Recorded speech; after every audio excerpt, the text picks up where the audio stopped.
منطقی انجام یہ ہے کہ پاکستان کے اندر ایک متفقہ دستور ہے جو آئین پاکستان کہلاتا ہے۔ اس ملک کو آئین کے مطابق آگے بڑھنا ہے اور ہر وہ کوشش کہ جو آئین کو پامال کرنے کی ہوگی، تحریک انصاف اس کے راستے میں مزاحمت کرے گی، اور مزاحمت میں ہم اس بات کا خیال رکھیں گے کہ ہم کوئی پرتشدد راستہ اختیار نہ کریں اور پہلے سے معاشی طور پہ ڈیریل ہوتی ہوئی پاکستانی قوم کو مزید مشکلات سے دوچار نہیں کریں گے۔ البتہ ایک پرامن راستہ کہ جو اس موقع پہ اختیار کیا جا سکتا ہے تاکہ آئین کی پامالی کو روکا جائے اور عدلیہ کی بالادستی کو برقرار رکھا جائے اور واپس پارلیمانی نظام کی طرف آگے بڑھا جائے، اس کے لیے ہم جیل بھرو تحریک کا آغاز کر رہے ہیں۔ اور جیل بھرو تحریک کا مقصد یہ ہوگا کہ ہم اپنے آپ کو پیش کریں، بجائے اس کے کہ یہ فسطائی حکومت لوگوں کو خوف اور جبر کے تحت ڈرا دھمکا کر انہیں جھوٹے مقدموں میں گرفتار کرے، ان کے اوپر کسٹوڈیل ٹارچر کرے، ان کو ذلیل کرے، انہیں برہنہ کرے، چاہے وہ سیاسی کارکنان ہوں، سیاستدان ہوں یا حریت فکر رکھنے والے صحافی ہوں۔ ہم سب کے لیے آزادی کی یہ جدوجہد لے کر آگے بڑھنا چاہتے ہیں۔ یہ آزادی کی جدوجہد ہے استعمار کے خلاف، کہ جو پاکستان کے اوپر 75 برس کے اندر بھی اپنے پنجے گاڑے ہوئے ہیں اور دنیا کی واحد مسلم ایٹمی قوت کو بھی وہ گھٹنوں پہ لے آئے ہیں، وہ ساری بیرونی طاقتیں اور ان کے یہاں پر ایجنٹ، چاہے وہ اسٹیبلشمنٹ میں ہوں چاہے وہ امپورٹڈ حکومت کے اندر ہوں، ہم ان کے سامنے پرامن سیاسی جدوجہد کرنا چاہتے ہیں۔ آج آپ کے سامنے معلوم ہے آپ کو کہ آج 14 فروری ہے۔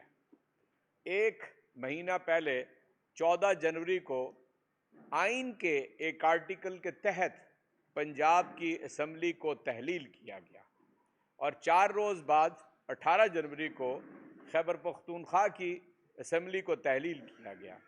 30 دن گزر چکے ہیں، آج تک آئین سے ماورا راستہ اختیار کیا گیا ہے، اور 90 روز کی جو ایک پابندی ہے آپ کا آئین لگاتا، اس کے مطابق نہ الیکشن کمیشن نہ گورنر پنجاب انتخاب کی تاریخ دینے کے لیے تیار نہیں ہے، انتخابی شیڈیول دینے کے لیے تیار نہیں ہے، اور توہین عدالت کے مرتکب ہو رہے ہیں۔ آج وقت گزر چکا ہے، یعنی کل کا دن آخری دن تھا، آج وقت گزر چکا ہے، میں آپ سے عرض کر رہا ہوں 59 روز باقی رہ گئے ہیں، اور ابھی بھی یہاں میٹنگ وہاں میٹنگ، اور جو ضمنی انتخابات ہیں ان کے لیے ہر چیز موجود ہے، پیسے موجود ہیں، یعنی ان کی سیکیورٹی کے لیے پولیس اور رینجرز موجود ہیں، اس کے لیے سارا انتظام موجود ہے، ہر چیز ہے، لیکن نہیں ہے کچھ۔ تو آئین کے تحت تحلیل شدہ اسمبلیوں کے انتخابات، اس کے لیے کچھ نہیں ہے، نہ پیسے ہیں، نہ پولیس اویلیبل ہے، نہ انتظامیہ اویلیبل ہے۔ کسی نے پولیو کے قطرے پلانے ہیں، کسی نے ٹیکے لگانے ہیں، کسی نے مردم شماری کرنی ہے، یعنی ڈھکوسلے ہیں کہ جو اس وقت تک اختیار کیے جا چکے ہیں۔ حالانکہ آج سے 5 روز پہلے سپریم کورٹ کے اندر آپ نے چیف جسٹس صاحب کے ریمارک سنے ہوں گے کہ یہ الیکشن کمیشن اسی عدالت کے اندر گزشتہ سال یہ کہہ چکا ہے کہ ہم نومبر 2022 میں انتخابات کے لیے تیار ہوں گے۔ تو اب بتائیے کہ کیوں انتخابات جو ہیں وہ نہیں ہو رہے ہیں؟ یہ بات آپ کے پیش نظر رہنی چاہیے کہ ہم آئین کو کسی صورت میں بھی پامال نہیں ہونے دیں گے، اسی لیے یہ تحریک ہم نے برپا کی ہے۔ دوسری چیز جس کے لیے ہم اس جدوجہد کو کر رہے ہیں، وہ میں اور آپ اس کا براہ راست شکار ہیں۔ عام آدمی، غریب آدمی، متوسط طبقہ اور جو نچلا متوسط طبقہ ہے، یہ سارے طبقات جس سے میرا بھی تعلق ہے، مجھے پتہ چلتا ہے کہ 10 ماہ کے اندر اندر آمدنی میں تو کوئی اضافہ نہیں ہوا، لیکن اخراجات کے اندر اضافہ ہو گیا ہے۔ اور اگر پرچون کے آپ قیمتیں رکھیں، یہ میں ایس پی آئی اور سی پی آئی کو ڈسکس نہیں کرنا چاہتا، میں ایک عام آدمی ہوں، جا کے بازار سے سامان خریدتا ہوں تو مجھے اندازہ ہوتا ہے کہ تقریباً یعنی قیمتیں 1/3 سے نصف تک بڑھ گئی ہیں۔ مثال کے طور پہ ایک ریسرچ کے مطابق جس کی آمدن 30,000 روپیہ تھی، اب وہ 20,000 کے برابر ہو گئی ہے، اتنی اشیاء وہ بازار سے خرید سکتا ہے۔ چنانچہ اس سے اندازہ لگا لیں کہ 1/3 اس کے پاس اب رقم نہیں ہے اپنی ضروریات زندگی پورا کرنے کے لیے۔ احساس پروگرام کے تحت، صحت کارڈ کے تحت، یعنی کامیاب پاکستان کے تحت جتنی مراعات کہہ لیجئے یا سہولیات کہہ لیجئے، یا جو 70,000 وہ دکانیں پاکستان کے اندر کھل رہی تھیں جہاں پر سبسڈی دی جا رہی تھی، وہ سارا نظام بند کرنے کی کوشش کی جا رہی ہے، عملاً بند ہو کے رہ گیا ہے۔ اور یہ آج کی کیفیت ہے۔ لیکن آج بھی میں آپ کو یہ بتا دوں، میڈیا کے اوپر ہر چیز واضح ہے کہ اگر 170 یا 180 ارب روپے کے مزید ٹیکسز لگنے جا رہے ہیں تو پھر بتائیں کہ اس قوم کی آواز کون بنے گا؟ کیا میری تقریروں سے، میری پریس کانفرنس سے جب کچھ ہوگا؟ اس حکومت کے اوپر دباؤ بڑھانے کے لیے ہم جیل بھرو تحریک جو ہے اس کو آگے بڑھانا چاہتے ہیں۔ اور کیوں بڑھانا چاہتے ہیں؟ میں دوبارہ اس بات کو اس نقطے کے اوپر کہنا چاہتا ہوں تاکہ اس ملک کے اندر عام انتخابات ہو جائیں۔ جس حکومت کو اور جس وزیر اعظم کو کہتے تھے یہ سلیکٹڈ ہے، جس کو کہتے تھے کہ 2018 کے انتخابات ٹھیک نہیں ہوئے، اس نے آتے ہی کہا کہ آپ آ رہے ہیں تو انتخاب کرا لیجئے، دودھ کا دودھ پانی کا پانی ہو جائے گا۔ پھر ان کے کوئی درجن بھر پی ڈی ایم کے لیڈرز ہیں جنہوں نے کہا کہ جس روز آپ پنجاب اور خیبر پختونخوا کی اسمبلیاں تحلیل کر دیں گے ہم فوراً عام انتخابات کا اعلان کر دیں گے۔ اب تو کوئی تھوک کر چاٹنے کے لیے بھی تیار نہیں ہے، اس بات کا جواب دینے کے لیے کوئی بندہ اویلیبل نہیں ہے۔ اور میرے دوستو، یعنی وہ باجوہ ڈاکٹرائن ہو، وہ بھی ہمیں صحافیوں نے بتایا کہ یہ فرمایا انہوں نے کہ میں نے عمران خان کا اقتدار ختم کیا۔ انہوں نے فرمایا کہ پاکستان کے لیے تباہ کن تھا۔ انہوں نے اقرار کیا کہ رجیم چینج کیے وہ کیٹلسٹ کے طور پہ موجود تھے۔ اور کل ایک آپ کے سینئر صحافی نے بتایا کہ پہلے باجوہ ڈاکٹرائن تھا، اب حافظ ڈاکٹرائن ہے۔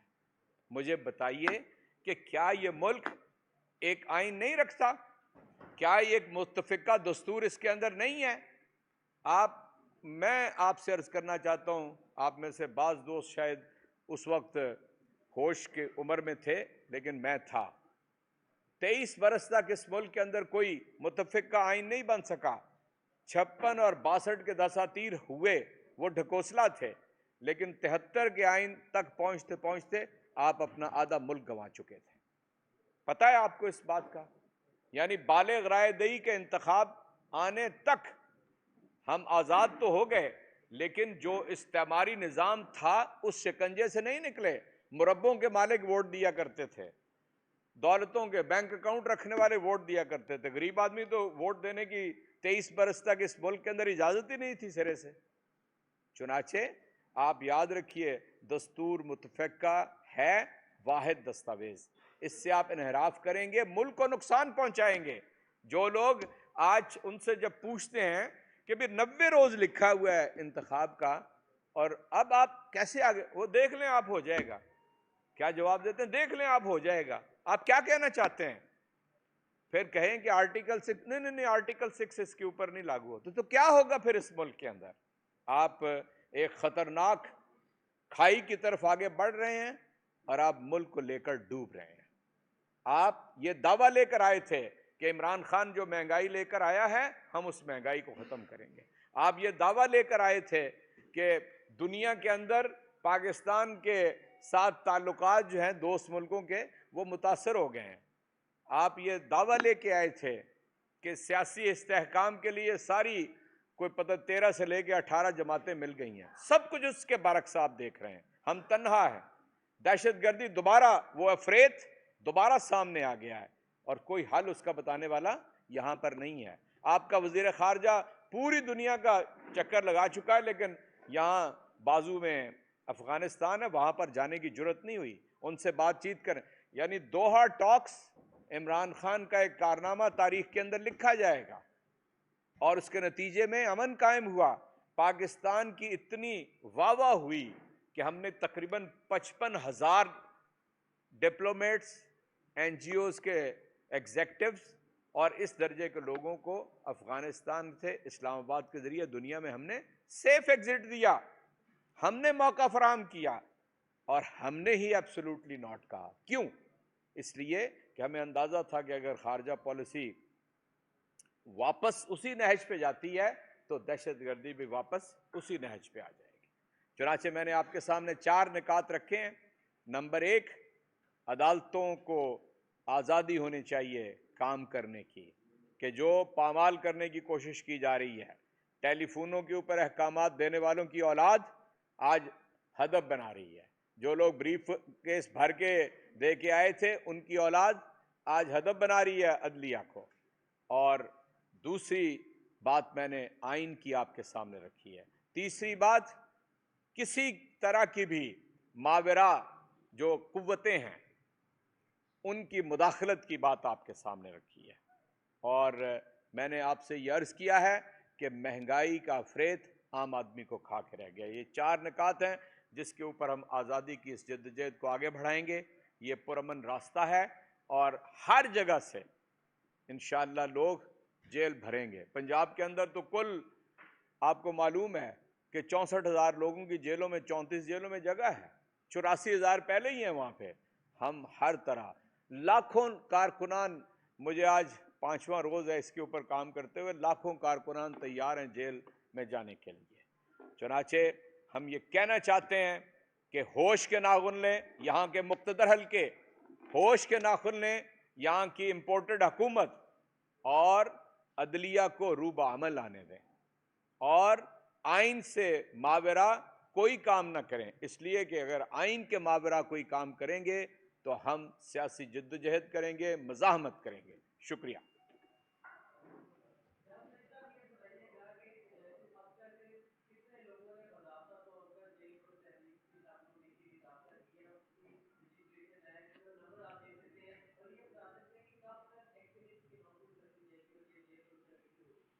میں آپ سے لاہور کے فگرز شیئر کر سکتا ہوں۔ لاہور میں کوئی 32-33 سو، یعنی میں کل لاہور سے نکلا تھا تو باقاعدہ رجسٹریشنز ہو چکی ہیں۔ باقی کسی ضلع کے اعداد و شمار نہیں ہیں۔ میں گزشتہ روز پشاور گیا تھا، وہاں پر ریجن کی میٹنگ تھی، جو پشاور ریجن ہے اس میں 6 اضلاع آتے ہیں، وہ اس کام کو شروع کر دیں گے۔ آج میں کچھ دیر کے بعد راولپنڈی جاؤں گا، تو اس طرح یہ بتدریج ہم اس کو آگے بڑھا رہے ہیں، اور یہ انشاءاللہ یہ پورے ملک جو فیڈ بیک آ رہا ہے وہ یہی ہے کہ لاکھوں لوگ اس کے لیے تیار ہیں۔ جو دوسرا سوال آپ نے کیا ہے، مجھے اس کی اجازت دے دیجئے میں جواب دے دوں۔ یہ جس روز ہم سمجھیں گے کہ اب پورا نظام معطل کر کے اور انتخابات سے انحراف کیا جا رہا ہے، وہ پہلا دن ہوگا۔ سب سے پہلے لاہور کے اندر گرفتاریاں پیش کی جائیں گی۔ جی